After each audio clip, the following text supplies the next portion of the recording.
Bonjour, je suis Louise Mercier, puis aujourd'hui, je suis en compagnie avec Pascal Castonguay. Et Pascal Castonguay fait partie d'un groupe qui s'appelle le Real Band, qui est un groupe country, mais il a fait énormément de guitare sur scène aussi avec des personnalités très, très, très connues. Il a commencé au début des années 2000 avec les Francopholies et il a fait une tournée aussi avec Linda Lemay.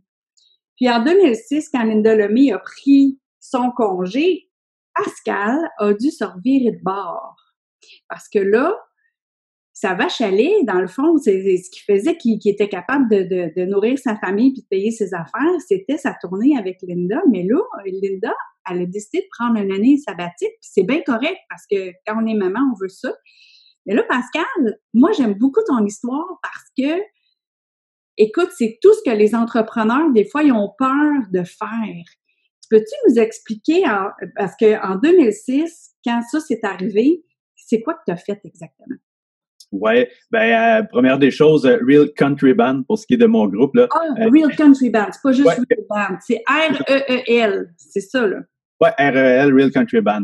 Donc, c'est ça, en 2006 qu'on se retrouve là avec fin de la tournée avec Linda Lemay. Effectivement, je me retrouve dans une situation où j'ai plus de travail. Ça faisait 4 ans que j'étais avec elle en tournée. Les choses allaient bien, c'était une belle tournée. En plus, j'étais super chanceux d'être là. Et en plus, ma conjointe à l'époque était agente de recherche, travaillait en recherche à contrat elle aussi. Fait qu'on se retrouve toutes les deux finalement sans aucun contrat au début de cet été-là. Et un petit garçon qui a à l'époque 4 ans, Xavier, là, qui est tout neuf et qui a besoin de parents qui ont des moyens pour subvenir à ses besoins nécessairement. Donc, en tant que parent, on se dit, OK, ça prend du travail, il faut faire quelque chose. Donc, c'est là que j'ai eu l'idée de partir une école de guitare où je voulais offrir des cours en groupe pour que ce soit plus accessible et pour que la dynamique soit différente aussi. Je donnais déjà des cours privés. C'est une chose, des cours privés, puis c'est tout à fait correct. Mais quand on a des élèves motivés, ça va bien. Quand on a des élèves moins motivés, c'est moins motivant pour le professeur aussi. Tandis que la dynamique de groupe, ça me parlait. Donc, j'ai démarré ça, mais j'ai démarré ça vraiment par nécessité à l'époque parce que j'avais pas d'autre travail, j'avais plus de travail. Puis quand on travaille en tournée avec un artiste à l'époque comme avec Linda Lemay, ce qui arrive, c'est que ça faisait 4 ans que j'étais avec elle. Donc, tous mes contacts, eux autres, c'était casé finalement.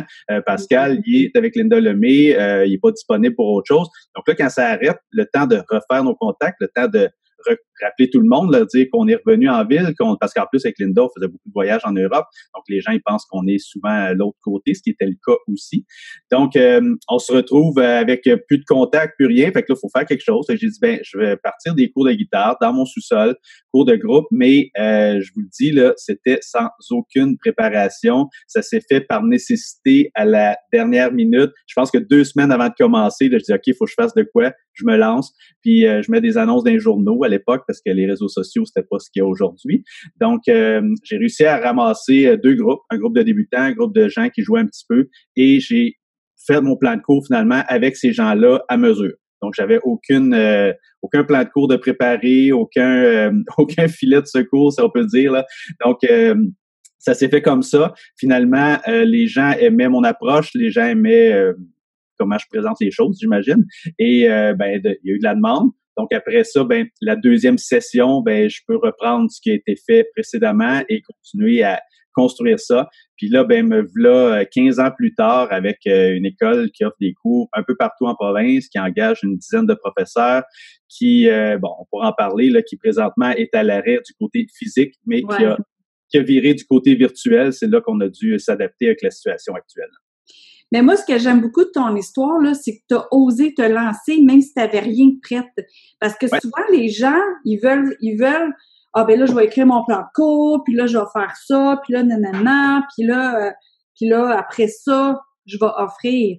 Mais toi, tu as juste offert, puis dans le fond, il fallait que tu aies quand même confiance en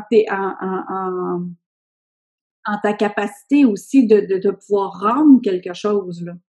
Ouais, ben c'était stressant, j'avoue, là, parce que j'y allais une semaine à la fois, puis je m'adaptais à ce que les gens me demandaient. Et oui, la première session, là, j'avoue qu'elle était plus stressante, mais après ça, ben je me suis rendu compte finalement que oui, j'ai ce qu'il faut pour le faire, puis j'ai continué à construire là-dessus nécessairement.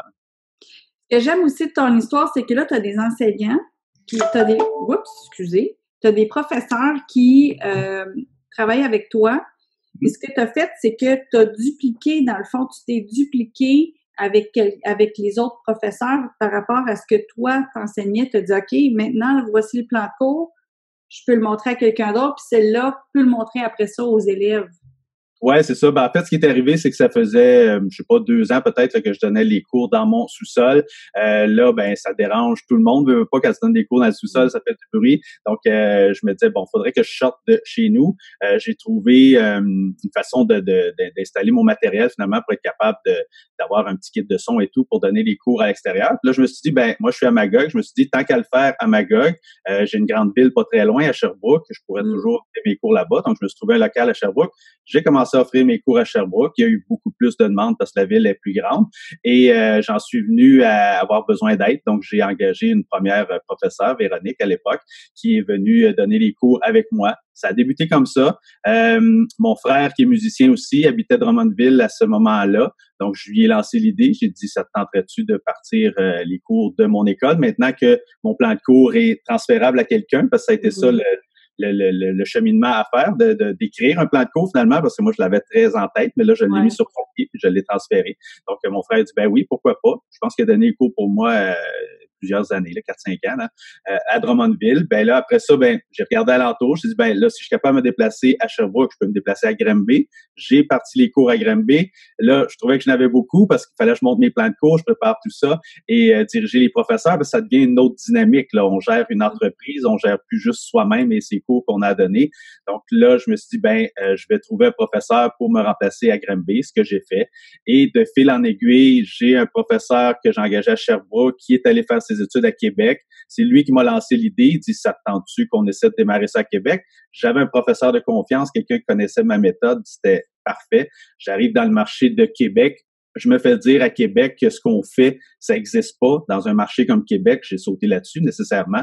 Donc, on a ouvert les cours à Limoilou, à Sainte-Foy et un an ou une session ou un an plus tard à Lévis, toujours avec Julien, là, qui était mon professeur là-bas, qui est resté là pendant 4 ans, qui a donné les cours pour moi là-bas. Là, présentement, quand Julien a quitté, ben, entre-temps, j'ai engagé d'autres professeurs à Québec là, parce qu'on avait beaucoup de cours à donner. Présentement, j'ai 3 professeurs dans la région de Québec, un qui fait Sainte-Foy, un qui fait Limoilou, puis un qui fait Lévis. Et ben, tant qu'à faire, on a ouvert Drummondville. Ben, Drummondville, je l'avais dit, mais on a ouvert Trois-Rivières, je veux dire. On a ouvert dans la région de Montréal. On s'est tant qu'à faire en chemin, on va en ouvrir un autre. Tant qu'à avoir la méthode, je trouvais la méthode fonctionnait de pouvoir avoir des chargés de cours, entre guillemets. C'est un peu ça que sont mes professeurs. Donc, trouver un professeur à Longueuil, mais ça se faisait toujours un peu par contact. Léandre, qui donne des cours pour moi à Longueuil, je l'ai rencontré sur un spectacle avec le Real Country Band, justement. On était à l'autre bout du monde, le Notre-Dame-du-Nord. Il jouait avec le groupe qui était en alternance avec nous. Et ça donnait que Pierre, le guitariste qui joue avec le Real Country Band, avait enseigné à Léandre. Et on s'est bien discuté. Puis j'ai demandé à Léandre comme ça, j'ai dit, si je partais des cours dans ton coin, ça te tenterait-tu tu sais, je le trouvais sympathique et dynamique, là, bien sûr. Et il m'a dit, ben oui, pourquoi pas. Fait que là, avec Léandre, on a parti Longueuil. Après ça, on a développé Saint-Jean-sur-Richelieu, on a développé Laval. Puis voilà, on est rendu un peu partout au Québec avec une dizaine de professeurs comme ça qui travaillent pour moi. Mais moi, j'aimerais aller dans ta tête. Là. J'aimerais aller comment on commence, tu sais, c'est comme au début, là, ça doit être stressant de dire, OK, là, c'est comme, c'est mon nom d'école, j'ai un autre prof, là, je donne ma méthode, j'ai peur qu'il me vole mes affaires, parce qu'il y en a beaucoup, là, qui osent pas déléguer comme ça. J'ai peur qu'il me vole mes affaires puis qu'il parte ses propres choses. Comment ça s'est passé dans ta tête pour, justement, éteindre ces peurs-là, puis en même temps, de grandir comme ça? C'était pas dans ton plan de départ de grandir de même. Non, pas à ce point-là. C'est sûr que par rapport à la peur, ben le fait de justement aller chercher des gens par contact interposé et des gens que je connaissais un peu plus, entre guillemets, ben nécessairement, ça nous sécurise. Mais j'avoue que j'ai pas trop réfléchi à ça. Je me suis lancé en me disant, c'est sûr qu'on signe un contrat finalement d'enseignement là, qui dit qu'il y a une propriété intellectuelle sur le matériel et tout, mais nécessairement, on n'est pas à l'abri de tout ce qui peut arriver de ce côté-là. Pour l'instant, j'ai pas eu aucun problème, là, en tout cas pas ce que je sache. Peut-être qu'il y a des choses que je sais pas. Mais il vient un temps où la structure aussi devient tellement grosse, si on veut, que on se rend compte qu'on a toujours un pas d'avance sur la concurrence, puis qu'on se dit j'ai maintenant une clientèle qui s'est formée et si quelqu'un essaye de me rattraper, veut pas, je suis toujours un petit peu en avance, puis je vais continuer à être en avance toujours sur ce qui se fait. Puis ça m'inquiète pas trop. Là, pour l'instant, ça va bien. Puis là, justement, d'être en avance, là, on n'a pas eu le choix là, de faire un virage technologique. Puis là, c'est là que t'es, là, comme tu disais, tes professeurs, en ce moment, ils travaillent un petit peu moins parce que, justement, on a dû faire ce changement-là. Mais tu es en train de regarder quand même pour peut-être les réintégrer, là. Mais Ben là, on est en grosse réflexion. Là, ce qu'on a fait, c'est on a été en mode survie, en mode réaction. On n'a pas eu le choix. Donc, quand la COVID est arrivée, quand ils ont dit qu'il n'y avait plus de rassemblement, nous, on loue des locaux dans des écoles principalement en plus. Donc, toutes les écoles nous ont appelés, nous ont dit là, ça fonctionne pas, vous pouvez plus venir à partir de la semaine prochaine. De toute façon, on s'en doutait, là. Donc, on a averti nos élèves, on a dit on arrête pour une semaine, le temps de réfléchir, voir qu'est-ce qu'on fait. C'était clair dans ma tête qu'il fallait que ça reparte, qu'il fallait trouver une solution. C'était de trouver la bonne solution parce que j'ai une clientèle, j'offre des cours à des adultes, donc j'ai une clientèle qui est pas nécessairement hyper habile avec la technologie, on s'entend. Donc, il fallait que j'aie une plateforme qui est pas trop compliqué. Donc, c'était tout ça, là. Fait que cette semaine-là de réflexion a été, c'était une semaine où j'ai pas dormi beaucoup, là, je vais l'avouer. Et on a remis ça sur les rails pour le lundi suivant avec une plateforme qui nous permet de le faire en webinaire.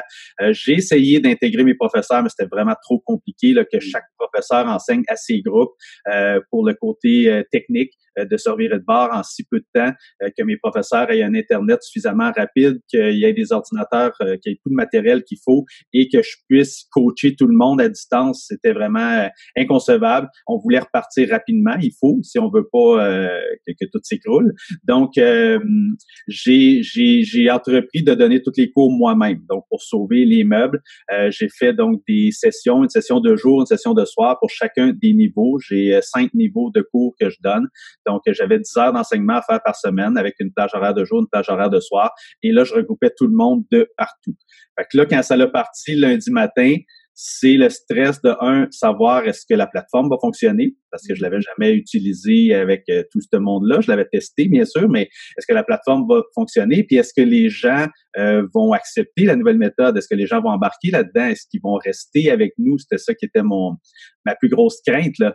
Puis finalement, les gens étaient tellement contents qu'on soit au rendez-vous, qu'on puisse poursuivre les cours. En plus, les gens en avaient besoin. On leur a dit, vous êtes enfermés chez vous. Et plusieurs avaient plus de travail, ils cherchaient des activités, cherchaient quelque chose à faire. Donc, quand on a dit on continue les cours de guitare, c'était oui, j'embarque. Plusieurs personnes qui nous ont dit, je suis zéro en technique, mais si vous pouvez me donner un petit coup de main, je vais apprendre, je vais le faire. On était dans une obligation de le faire. Je pense que ça a été génial pour nous parce que si on l'avait comme proposé en option, ça c'est une autre histoire. Mais là, c'était une obligation. Tu veux poursuivre ton cours de guitare, t'as pas le choix. Il faut que tu le fasses comme ça parce qu'il n'y a pas d'autre façon de le faire présentement. Donc, ça a super bien fonctionné. Les gens ont embarqué. On a pu finir la session. Ça a été exigeant pour moi. J'ai donné 8 semaines de cours. On était à la mi-session, le pile. Là. Donc, j'ai eu à finir 8 semaines de cours à 10 heures d'enseignement par semaine. Donc, j'ai donné 80 webinaires comme ça. Je vous avoue que maintenant, la plateforme, je la connais par cœur. Et la plateforme est super stable. Je suis vraiment content. On a réussi à donner tous les webinaires. Il n'y a jamais eu de problème technique. Ou presque. Là. On peut savoir la plateforme que tu as utilisée? J'utilise Livestorm. En fait, pourquoi Livestorm? C'est que j'ai fouillé un petit peu partout. Il y a Zoom qui est très populaire, il y en a plein d'autres. Là. Par contre, moi, je cherchais quelque chose qui ne demandait pas d'installation. Parce que ma clientèle, si on leur dit il faut que tu aies installé telle affaire, tel programme, je savais que ça serait hyper compliqué. Donc, je voulais que ce soit une inscription, un bouton, tu cliques, tu rejoins la plateforme, puis c'est ça que Livestorm permet de faire. Okay. Donc, pour nous, c'était la solution idéale. Restait juste à savoir, est-ce que c'est fiable? Ça, c'était le bout que faut l'essayer pour le savoir, mais j'avais lu plein de commentaires, puis les gens avaient l'air satisfaits, puis effectivement, on l'est nous autres aussi. Mais il y a quelque chose qui est sorti de ça aussi, quand on s'était parlé la première fois. Les gens, je pense qu'ils ont vraiment apprécié que ce soit chez eux pour pouvoir pratiquer et faire leurs fausses notes là, sans que les autres entendent, là, hein, je pense? Ben, ça change complètement la dynamique et on se rend compte que finalement, c'est pas moins bon, c'est pas meilleur que des cours en personne, c'est différent. Donc, ça l'amène des points intéressants, entre autres celui-là, que tu es tout seul chez vous, tu fais toutes les fausses notes que tu veux, il y a personne qui t'entend, il y a personne qui le sait, et t'as pas à te déplacer, tu veux faire ton cours en pyjama, tu le fais. Donc, il y a tout ce côté-là, surtout l'hiver, avec les hivers qu'on a au Québec, on devait reporter des cours en cas de tempête, mais là, on voit que ça apporte autre chose. De notre côté, ça l'amène une ouverture, ça enlève les frontières. Donc là, je donnais des cours, moi, de Laval à Québec. Maintenant, je donne des cours il y a des Français inscrits à mes cours, il y a une Belge qui est inscrite à nos cours, il y a une fille de Coudjouac, il y avait un gars des Îles-de-la-Madeleine hier. Donc, ce côté-là, de notre point de vue à nous autres, c'est sûr que c'est hyper intéressant. Ça nous permet de rejoindre du monde de partout, ce que les cours physiques ne permettent pas. Donc, on se rend compte que, il y a certaines personnes qui disent, je préfère, moi, les cours en personne parce que c'est ça que je recherchais au départ. On comprend ça, mais présentement, on peut pas faire autrement. Mais il y a des gens qui nous disent, ouais, la formule virtuelle, finalement, ça me convient, j'aime bien ça parce que, pour toutes les raisons que je viens de nommer, là, ça me permet de rester chez nous, ça me permet d'éviter la route. Il y avait une raison supplémentaire, c'est qu'ils pouvaient réécouter le cours. Oui, effectivement. Donc, le webinaire permet ça, c'est qu'ils ont la vidéo en reprise après, donc ça leur permet de réécouter le tout, d'aller à la section qui ont peut-être de la difficulté et aller m'avancer, reculer, avancer, reculer, avancer, reculer autant de fois qu'ils le désirent pour bien comprendre. Fait que c'est un des avantages de travailler en virtuel avec des vidéos, ça c'est clair. Ah, c'est super. Et là, toi, tu as eu 2 revirements de bord rapides là, en 2006 quand tu as créé l'école. Puis là, avec le COVID, tu t'es reviré comme de bord encore une autre fois, super vite, là. Puis, ce que j'ai aimé, c'est que tu as dit, on va se donner une semaine pour réfléchir. T'as pas essayé de trouver de quoi rapide, trop rapide, puis de regretter ça. T'as comme, OK, je vais analyser les affaires. Puis, en même temps, tu avais une clientèle qui était compréhensive. Ouais, c'est ça. Tu sais, qui était adulte. Fait que ça aussi, c'est un créneau que les gens, des fois, les gens ils disent, moi, je vais ouvrir mon école pour tous les âges parce que dans le fond, tout le monde peut apprendre la guitare. Fait que toi, t'as fait une niche assez précise, c'est les adultes. Débutants puis intermédiaires, tu voulais pas les avancer. On en a, là, on a quand même des cours avancés, mais ça reste que la formule de cours, c'est des cours pour tout le monde qui veut apprendre à jouer la guitare là, pour s'accompagner. Donc, dans le sens avancé, non, on fait pas de formation pour des gens qui veulent étudier au cégep, à l'université en musique, ces choses-là. Là. Oui, c'est ça, dans ce sens-là que je voulais dire avancé. OK. Fait que, tu sais, tu as eu une niche aussi. Ça, c'est une autre affaire en entrepreneuriat que les gens qui ont de la difficulté, c'est de dire, écoute, moi, je peux servir tellement de monde, mais en même temps, ils n'ont pas eu de niche. Fait que toi, t'as osé te lancer un pas à la fois avec pas de plan de cours, mais que tu as dit, je vais le faire au fur et à mesure. Après ça, t'as élargi ton école au fur et à mesure aussi avec les gens que tu rencontrais. Hey, ça serait cool peut-être dans ton coin, Fait que là, il y a eu de la demande aussi. On donnait des cours à quelqu'un, mettons, à Drummondville, qui avait de la famille à Terrebonne, peu importe. L'autre personne m'écrivait, hey, dans mon coin, ça se pourrait-tu? Parce qu'il avait entendu parler. Donc, on s'est fié un petit peu à ça, où il y a de la demande. On s'est rendu compte qu'à Saint-Jean-sur-Richelieu, entre autres, il y a beaucoup de gens retraités là qui n'entendaient parler. Puis on avait beaucoup de demandes pour Saint-Jean. Puis quand on a parti Saint-Jean, effectivement, on s'est rendu compte qu'il y avait une belle clientèle pour nous là, de gens qui, souvent, des gens de la région de Montréal, tout ça, mais quand ils prennent leur retraite, ils se retirent un petit peu de la ville, s'en vont à Saint-Jean, s'en vont pas trop loin, s'en viennent pas jusqu'en Estrie parce que ils ont peut-être pays dans la région de Montréal, mais on s'est rendu compte que Saint-Jean, c'était un super beau marché pour nous autres, puis il y avait de la demande, donc on est allé, tout simplement. Et quand il y avait de la demande, j'imagine que c'était pas 20 personnes qui le demandaient, c'était 1, 2 personnes? Ouais, mais après ça, nous autres, on faisait des recherches un petit peu pour regarder. Tu sais, ma blonde, je disais qu'elle était en recherche, donc ça a été très utile. Elle fait des recherches à savoir dans tel secteur, c'est quoi l'âge de la population, est-ce qu'il y a beaucoup de gens retraités. On peut tout avoir ces données-là sur Internet. Oui. Donc, on fait un petit peu notre recherche de cette façon-là pour chercher le créneau de l'âge finalement des gens qu'on recherche par rapport à nos cours. C'est juste comme ça qu'on fonctionne. Comment tu as fait ta publicité aussi? As-tu fait affaire avec les municipalités, avec les villes, pour les cours avec qui sont offerts? Pas du tout? Non, ça s'est tout fait nous autres mêmes. Ça aussi, ça a évolué énormément avec le temps. Au début, comme je disais tantôt, c'était des annonces dans les journaux. Là, j'ai rien contre les médias traditionnels, mais les journaux, c'est plus ce que c'était. Puis, veut pas, ben c'est rendu très cher parce qu'ils ont moins d'annonceurs, ils doivent charger plus cher. Donc, de notre point de vue à nous autres, c'est pas évident. Et donc, à un moment donné, il est venu un temps où on s'est dit, est-ce que la télé, ça serait accessible? Ça aussi, j'avais aucune idée. J'avais aucune idée ce que ça coûtait de faire de la pub à la télé. Dans ma tête, ça coûtait probablement trop cher, mais j'ai dit, si on s'informe pas, on le saura pas. Donc, je me suis informé. Je me suis rendu compte qu'effectivement, c'est très cher de faire de la télé, mais que j'avais une belle opportunité, c'est que la télé en région coûte pas le même prix que la télé à Montréal. Donc là, quand j'ai contacté Radio-Canada, TVA ici en Estrie, ce qu'on m'a dit, c'est que ce qui est intéressant, c'est que le coût de la publicité en Estrie est moindre et qu'on couvre beaucoup de tes secteurs. Parce que là, on couvrait Sherbrooke, Magog, Granby, Drummond, à la limite presque Trois-Rivières. Donc, je faisais de la publicité pour plusieurs écoles. Si j'avais juste une école à Magog, c'est sûr que je faisais pas de publicité télé, là, ça n'aurait pas été dans mes budgets. Mais là, vu que j'étais plus large, je l'ai fait. J'ai même fait un petit peu de publicité à Trois-Rivières parce que le réseau de Trois-Rivières n'était pas trop dispendieux. On a essayé un petit peu Québec aussi parce que Québec, c'est pas Montréal. Mais Montréal, c'est sûr que j'avais pas ces moyens-là, qu'on les a toujours pas, mais on fait ça autrement. Là est arrivé les réseaux sociaux. Publicité Facebook, maintenant on fonctionne différemment. Jusqu'à tout récemment, j'avais encore des publicités télé parce qu'on se rend compte que ça amène une notoriété, ça amène les gens, ils nous reconnaissent et notre nom finalement devient reconnu. Mais les ton école?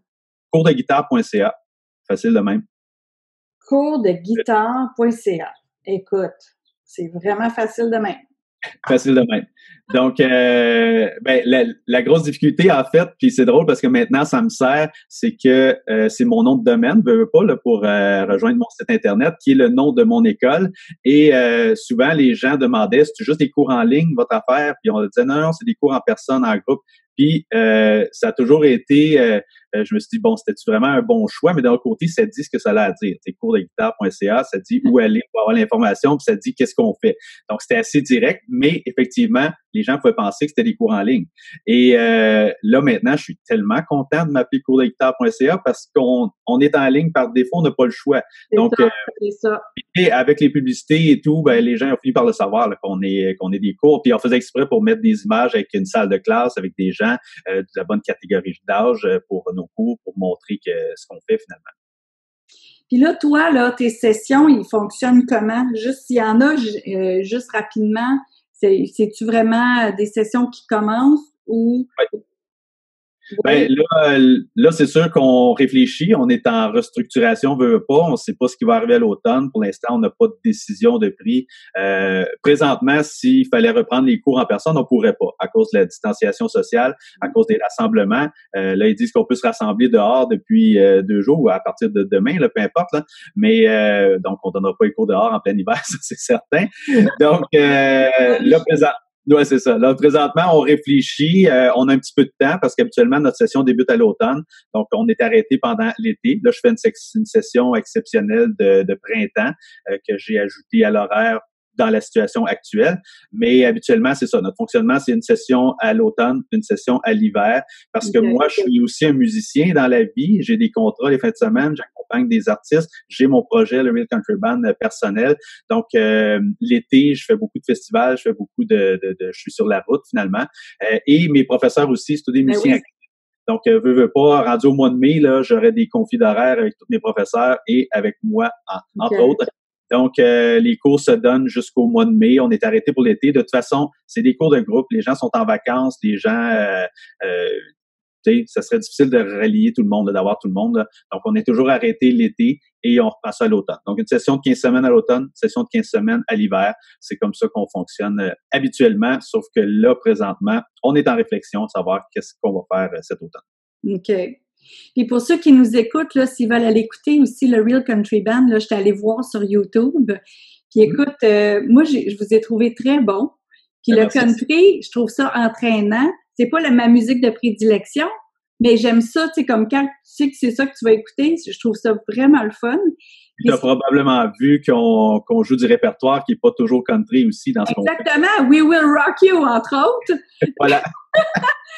Puis j'ai vu que vous avez joué aussi au Casino de Montréal. Fait que dans le fond, là, ceux qui vont prendre des cours avec vous autres, là, c'est vraiment, ça va être de bon et de haut niveau, les cours, je suis certaine. Parce que vous seriez pas à faire ces shows-là ou à être engagé à ces endroits-là si c'était pas le cas. Fait que, J'imagine. Ce qu'on dit de mes cours, c'est que je suis quelqu'un de très structuré. Mes cours sont bien montés, puis c'est ça qui a fait ma renommée depuis le temps. Et j'ai mis beaucoup d'emphase sur le côté rythmique, parce que je me suis rendu compte que un des gros défauts des gens qui débutent à la guitare, tout le monde apprend ses accords relativement facilement, mais la rythmique, c'est tellement n'importe quoi, là. Donc, moi, j'ai mis de l'emphase là-dessus. Donc, j'ai dit, on va axer les cours pour aider beaucoup les gens du côté rythmique. Et je pense que c'est ce qui est apprécié de nos cours, ça et la structure, là, vraiment, comment que les cours sont bâtis et comment nos plans de cours sont montés. Puis depuis 15 ans, ben c'est sûr que j'ai peaufiné le tout là, avec le temps. Là. Donc, tout est très précis et très bien détaillé. Bien, je te souhaite une belle poursuite, une belle réussite encore pour plusieurs années avec tes professeurs, tes enseignants que tu vas pouvoir ramener à un moment donné. Puis, je suis certaine que tu vas trouver une solution. Tu t'es reviré de bord tellement rapidement, 2 fois, que là, oui. Je pense que pour l'automne, vous allez trouver une autre formule peut-être. Ah, ben, on a déjà des pistes de solutions. Là. C'est juste que, on n'en parle pas parce qu'on veut pas annoncer rien. Je ne sais pas qu'est-ce qu'on va faire exactement, mais on a plusieurs idées sur la table. Il faut juste prendre le temps. C'est parce que là, on est très dans notre session de printemps, comme je disais. Donc, on va passer à travers ça. Là, il me reste un mois à faire cette session-là qui fonctionne super bien. Donc, on est content. Et après ça, ben, on va prendre justement la pause de l'été pour penser à comment on revient en force. Mais c'est sûr qu'on revient. On sait juste pas tout à fait sous quelle formule. Puis on attend de voir l'évolution de la situation aussi. Là. Qu'est-ce qui va arriver par rapport au rassemblement, par rapport aux restrictions qu'on nous donne. Puis là, ben, on va prendre des décisions par rapport à ça pour avoir un hybride entre les deux, peut-être éventuellement. C'est ça. Oui, c'est sûr qu'il y a quelque chose du virtuel qui va rester. Sous quelle forme, de quelle façon, c'est ce qu'on ne sait pas encore, mais c'est sûr qu'on va être là encore virtuellement. Puis en personne, ben peut-être éventuellement, mais là, pour l'instant, on ne sait pas. Ah, ben c'est super. Ben merci Pascal de nous avoir partagé ton histoire. J'espère que ça va en inspirer plusieurs parce que moi, j'ai trouvé beaucoup d'éléments pour ceux qui veulent se lancer ou ceux qui se demandent comment se revirer de bord. J'ai trouvé beaucoup d'éléments vraiment intéressants. Puis merci beaucoup de ton partage. Puis pour ceux qui veulent suivre des cours de guitare, ben coursdeguitare.ca. Ben merci, ça fait plaisir. Merci.